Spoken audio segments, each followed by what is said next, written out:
नमस्कार दोस्तों, study with team Banaras YouTube channel में आपका स्वागत है। आज के इस वीडियो में हम लोग ईवीएस का जो ऑनलाइन वाला पेपर हुआ था 1 जनवरी 2022 का, उसका हम लोग सोल्यूशन देखेंगे। क्योंकि सीटेट में प्रीवियस ईयर पेपर से बहुत सारे क्वेश्चन पूछे जाते हैं, इसलिए आपको प्रीवियस ईयर पेपर सॉल्व करना बहुत ही ज्यादा जरूरी है। तो चलिए, पहला क्वेश्चन हम लोग पूछ रहा है कि माउंट एवरेस्ट की चोटी की ऊंचाई कितनी है। तो इसका सही उत्तर है 8,850 मीटर। देखिए, कई बार 8,850 मीटर नहीं देगा, उस सिचुएशन में आपको 8900 मीटर देगा। ठीक है, तो 8900 मीटर दे या 8,850 मीटर दे, दोनों सही है। दोनों में से कोई एक ऑप्शन ही देगा। अब चलिए नेक्स्ट क्वेश्चन पे चलते हैं कि स्लाथ के विषय में निम्न में से सही कथन चुनिए। तो इसका सही उत्तर है कि स्लाथ भालू जैसे दिखते हैं और दिन में करीब 17 घंटे वृक्ष की शाखा पर उल्टे सिर लटकाकर सोते हैं। तो देखिए, जो सही ऑप्शन है बस हम लोग उसे ही टिक करते चलेंगे और उससे रिलेटेड जो भी इंफॉर्मेशन है हम आपके साथ साझा कर देंगे। तो देख लेते हैं स्लाथ के बारे में और क्या क्या चीजें जो एग्जाम में पूछ सकता है। तो अगर पूछे स्लाथ कितने सालों तक जीता है, तो लगभग 40 सालों तक जीता है। और यह जिस पेड़ पर रहता है उसी पेड़ का पत्ती खा करके अपना जीवन का निर्वहन करता है। और सप्ताह में सिर्फ एक बार ही यह पेड़ से नीचे उतरता है। किस लिए? तो शौच करने के लिए। ठीक है, चलिए नेक्स्ट क्वेश्चन पे चलते हैं कि त्रिवेंद्रम और गांधी धाम के बीच की दूरी 2268 किलोमीटर है। यदि कोई रेलगाड़ी इस दूरी को 42 घंटे में तय करती है, तो इन दोनों शहरों के स्टेशनों के बीच रेलगाड़ी की औसत चाल मीटर प्रति सेकेंड में कितनी होगी। ठीक है, तो देखिए, चाल बराबर क्या होता है? दूरी बटे समय। दूरी कितना दिया है? 2268 दिया है और समय कितना दिया है? 42 दिया है। तो चाल कैसे निकल जाएगा? जब दूरी में हम लोग समय से भाग दे देंगे तो हमारे पास चाल निकल जाएगा। तो 2268 में 42 से भाग देंगे तो कितना आ जाएगा? 54 आ जाएगा। लेकिन ये 54 किस में आएगा? किमी प्रति घंटा में आएगा। क्यों? क्योंकि दूरी किमी में दिया है, समय घंटा में दिया है। अब किमी प्रति घंटा में आ गया है, लेकिन हमसे पूछा किस में था? हमसे पूछा है मीटर प्रति सेकेंड में पूछा है। तो किमी प्रति घंटा को मीटर प्रति सेकंड में बदलने के लिए हम लोग क्या करते हैं? 5/18 से उसमें गुणा कर देते हैं। तो जब 54 में हम लोग 5/18 से गुणा करेंगे तो कितना आएगा? देखिए, यहाँ पर 18 तिया 54 हो गया और 5 तिया 15, तो 15 मीटर प्रति सेकेंड। लेकिन यहाँ पर ऑप्शन में कहीं आपको 15 नहीं दिख रहा है, तो चौथा वाले ऑप्शन में हम लोग इसे टिक कर लेते हैं। मिसप्रिंट था, सबको इस पर 1 नंबर मिला था। ठीक है, अब चलिए नेक्स्ट क्वेश्चन पे चलते हैं कि जब किसी एक कपड़े पर दूध उड़ेलते हैं तो मलाई उस पर ही रह जाती है। पृथक्करण की यह प्रक्रिया कहलाती है। तो इसका सही उत्तर है निस्यंदन, यानी फिल्टरेशन। ठीक है, अब चलिए नेक्स्ट क्वेश्चन पे चलते हैं कि कोई छात्र ए पर है और बी पर पहुंचना चाहता है। तो देखिए, जब इस तरीके का क्वेश्चन देना तो उसके लिए सबसे पहले आपको डायरेक्शन का ज्ञान होना चाहिए कि सबसे ऊपर क्या होता है? उत्तर होता है, नीचे दक्षिण होता है और इधर पूरब होता है और इसके अपोजिट में क्या होता है? पश्चिम होता है। ठीक है, आपको इसको सबसे पहले बना लेना है। अब देखिए, कह रहा है कि कोई छात्र ए पर है जो बी पर पहुंचना चाहता है। इसके लिए पहले वह ओ पर जाता है। तो सबसे पहले आप ए बना लीजिए जहां पर वह है। इससे वो ओ पर जाना चाहता है जो ए के ठीक उत्तर में 120 मीटर दूरी पर है। वो कहां पर है? ए के उत्तर में। तो ए का उत्तर कहां है? ऊपर हो जाएगा। कितना दूरी पर? 120 मीटर दूरी पर। तो यहाँ 120 लिख लीजिए और ये क्या हो गया? ओ हो गया। ठीक है, अब आगे क्या कर रहा है कि और फिर वह ओ से बी ठीक पश्चिम में 50 मीटर दूरी तय करता है। अब ओ से वह बी जा रहा है कहां पर? पश्चिम दिशा में। तो ओ से बी में चल जाइए पश्चिम दिशा में, यहाँ बी लिख लीजिए और ये कितना है? 50 मीटर है। ठीक है, अब क्या कर रहा है? बी पर पहुंच गया है। अब कर रहा है ए की बी से दूरी, ए की जो है बी से दूरी पूछ रहा है, ए वाला डिस्टेंस कितना होगा। ठीक है, और क्या कर रहा है कि बी के सापेक्ष ए की दिशा बताइए। तो देखिए, यहाँ पर समकोण त्रिभुज बन रहा है। तो हम लोग पढ़े हैं कि जो एक कर्ण हो गया है। ठीक है, तो कर्ण का स्क्वायर कितने के बराबर होता है? लंब की स्क्वायर धन आधार की स्क्वायर। या अगर आपने पाइथागोरस का ट्रिपलेट पढ़ा होगा तो आपने पढ़ा होगा 5, 12, 13। तो यहाँ 5 दिया है, 12 दिया है, 13 हो जाएगा और एक एक शून्य बढ़ा दीजिए। इसमें भी शून्य था तो इसमें भी शून्य बढ़ जाएगा। ठीक है, तो 130 मीटर तो ए वाला आ गया। 130 मीटर देखिए किसमें किसमें है? एक तो इसमें है, एक इसमें है। अब पूछ रहा है कि बी के सापेक्ष ए की दिशा। तो बी के सापेक्ष ए की दिशा पूछ रहा है। ए कहाँ है? बी से। तो देखिए, बी तो यहाँ है, ए कहाँ पर है? तो ये देखिए कहाँ पर? दक्षिण में है। तो दक्षिण वाला ऑप्शन इसमें भी है, इसमें भी है। ठीक है, अब देखिए, बी से पूर्व में है कि पश्चिम में है? तो बी तो यहाँ है, तो इस साइड जब आप आएंगे तो ये क्या है? पूर्व में ही है। ठीक है, तो इसका मतलब दक्षिण पूर्व हो गया। और कितना? 130 मीटर। अगर मान लेते हैं आपको ट्रिपलेट पता नहीं तो हम लोग पढ़े कि कर्ण का स्क्वायर कितने बराबर होता है? लंब का स्क्वायर धन आधार का स्क्वायर। ठीक है, तो कर्ण का और कर्ण बराबर क्या हो जाएगा? तो ये क्या होता है? रूट में हो जाता है। रूट में क्या होगा? लंब का स्क्वायर धन आधार का स्क्वायर। ठीक है, तो लंब कितना दिया है? मान लेते हैं 120 है, तो 120 का स्क्वायर कितना हो जाएगा? तो 12 बरहम 144 होता है, तो 144 पे डबल जीरो आधार कितना हो जाएगा 50 है, तो 50 का कितना हो जाएगा 5 पच्चे 25, ठीक है 2500 हो गया, ठीक है। इसका स्क्वायर इतना हो गया। अब 12 का स्क्वायर 12 बराबर हम 144 पे डबल जीरो लग जाएगा, ठीक है। अब दोनों को जोड़ देंगे तो कितना आएगा 169 आ जाएगा, ठीक है, और डबल जीरो आगे। तो इसका फिर रूट निकाल देंगे, तो रूट निकालेंगे कितना आ जाएगा 130 आ जाएगा, ठीक है। तो 130 यहाँ से भी निकल जाएगा।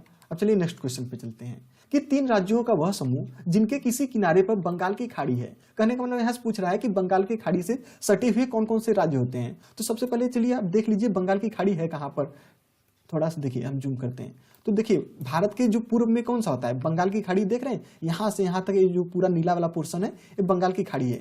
इससे सटा कौन कौन सा राज्य है, तो यहाँ वेस्ट बंगाल दिख रहा है, यहाँ उड़ीसा दिख रहा है, यहाँ आंध्र प्रदेश दिख रहा है और नीचे तमिलनाडु दिख रहा है। तो इसका हमने एक ट्रिक बनाया था कि बंगाल के पश्चिम में उड़ता हुआ अंधा तिल मिलाया, तो बंगाल के पश्चिम से क्या हो जाएगा वेस्ट बंगाल यानी पश्चिम बंगाल, उड़ता हुआ से उड़ीसा हो जाएगा और आंध्र प्रदेश से अंधा से आंध्र प्रदेश हो जाएगा, तिल मिलाया से तमिलनाडु हो जाएगा। इस तरीके से आप आसानी से याद रख सकते हैं कि बंगाल की खाड़ी से सटे हुए कौन कौन से राज्य हैं। तो पश्चिम बंगाल, उड़ीसा, आंध्र प्रदेश और तमिलनाडु। देखिए अब ऑप्शन में हम लोग देखते हैं तो तीसरा वाला आप देख सकते हैं उड़ीसा है, आंध्र प्रदेश है और तमिलनाडु है, तो तीसरा वाला ऑप्शन सही हो गया। अब चलिए नेक्स्ट क्वेश्चन पे चलते हैं कि कक्षा 5 की पाठ्य पुस्तक में दिए गए गोलकोंडा किले के मानचित्र में 1 सेंटीमीटर जमीन पर 110 मीटर की दूरी दर्शाया गया है। इस मानचित्र में फतेह दरवाजे से जमाली दरवाजे की दूरी 10.7 सेंटीमीटर है। जमीन पर इन दोनों दरवाजों के बीच की कम से कम दूरी होगी, ठीक है। अब देखिए आपको पैमाना दे दिया कि 1 सेंटीमीटर किसके बराबर है 110 मीटर के बराबर है। अब बीच की दूरी दिया है 10.7 सेंटीमीटर, ठीक है। 1 सेंटीमीटर का हमें वैल्यू पता है कि 110 है, तो 10.7 सेंटीमीटर का इसमें गुणा कर देंगे 110 का। जब 110 से गुणा करेंगे तो कितना आ जाएगा 1177, ठीक है। ये किस में आएगा मीटर में आएगा, लेकिन आपका ऑप्शन देख रहे हैं सभी जगह किलोमीटर में दिया है, तो मीटर को किलोमीटर में बदलने के लिए क्या करते हैं हम लोग 1000 से भाग दे देते हैं। अब 1000 से जब भाग देंगे इसमें तो 3 अंक पे दशमलव लग जाएगा, यानी दूसरा वाला ऑप्शन सही हो जाएगा। अब चलिए नेक्स्ट क्वेश्चन पे चलते हैं कि मान लीजिए आप मध्य प्रदेश में हैं, इस राज्य के सापेक्ष किस दिशा में हमारे देश के सर्वाधिक घने जंगल है।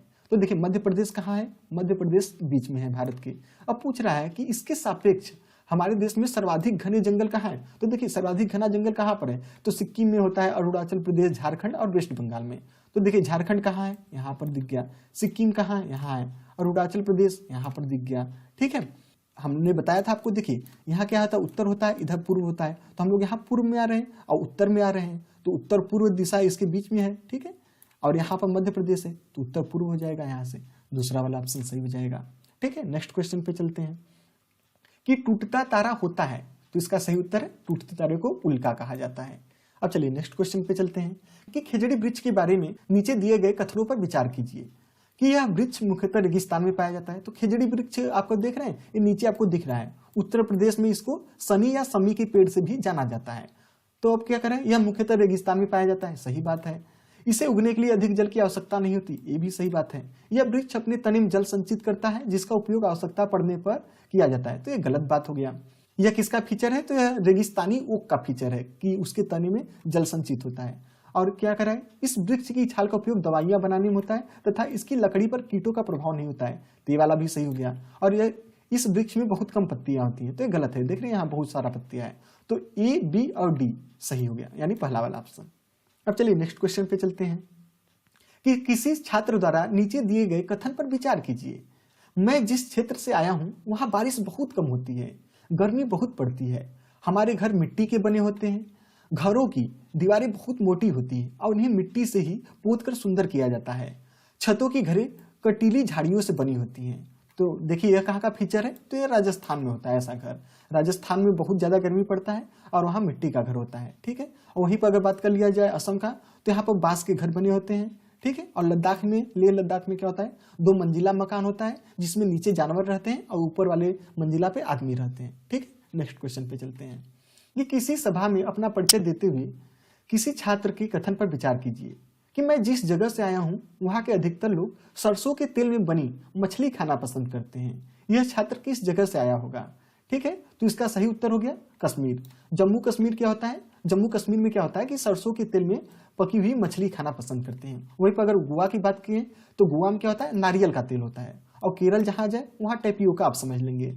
और मिजोरम में क्या होता है, मिजोरम का चिराव नृत्य फेमस है। ठीक है, अब चलिए नेक्स्ट क्वेश्चन पे चलते हैं कि सही कथन चुनिए। तो देखिए यहाँ पर आपको हाथी का 4 ऑप्शन दिया है, हाथी से रिलेटेड 4 ऑप्शन दिए, आपको सही बताना है। पहला दिया है कि कोई वयस्क हाथी एक दिन में 200 किलो से भी अधिक हरे पत्ते और झड़ियाँ खा जाती है। तो देखिए ये गलत है, ये इसमें होगा 100 किलो से भी ज़्यादा होता है। ठीक है, और अत्यधिक भारी होने के कारण अधिकांश हाथी बहुत ज़्यादा आराम करते हैं। तो ये भी गलत है, हाथी बहुत कम आराम करते हैं, लगभग 2 से 4 घंटे ही आराम करते हैं। यहाँ तक कि 3 महीने की आयु के हाथी के बच्चे का भार लगभग 200 किलो होता है। देखिए सही है, हाथी के जो बच्चे होते हैं 2 से 3 महीने के जब होते हैं तो इनका वजन 200 किलो होता है। अधिकांश हाथी औसतन दिन में 9 से 10 घंटे सोते हैं। तो ये गलत है, ये बहुत कम सोते हैं, लगभग 2 से 4 घंटे ही सोते हैं। वहीं पर कुछ और बात कर लिया जाए हाथियों से रिलेटेड, तो जो हाथियों का झुंड होता है, अगर पूछे उसका लीडर कौन होता है, तो जो हथनी होती है, जो सबसे बुजुर्ग हथनी होती है वही उसका लीडर होता है। और एक ग्रुप में लगभग 10 से 12 हथनी और बच्चे होते हैं। जो मेल हाथी होते हैं वो ग्रुप में नहीं होते हैं, वे जब 14 से 15 साल के हो जाते हैं तो ग्रुप को छोड़ देते हैं। ठीक है, अब चलिए नेक्स्ट क्वेश्चन पे चलते हैं। एक समूह को चुनिए जिसका प्रयोग पुनः चक्रण के पश्चात किया जा सकता है। कहने का मतलब कि कोई इसमें से आपको ऑप्शन चुनना है जिसको रिसाइकिल करने के बाद दोबारा से यूज किया जा सकता है। तो इसका सही उत्तर है तीसरा वाला ऑप्शन, कि जो लोहा का कील हो, कांच का बोतल हो, स्टील का मग हो, गत्ता मतलब कार्डबोर्ड जो होता है, कार्डबोर्ड का डिब्बा, तो इन सभी को क्या कर सकते हैं, रिसाइकिल करने के बाद यूज कर सकते हैं। ठीक है, अब चलिए नेक्स्ट क्वेश्चन पे चलते हैं।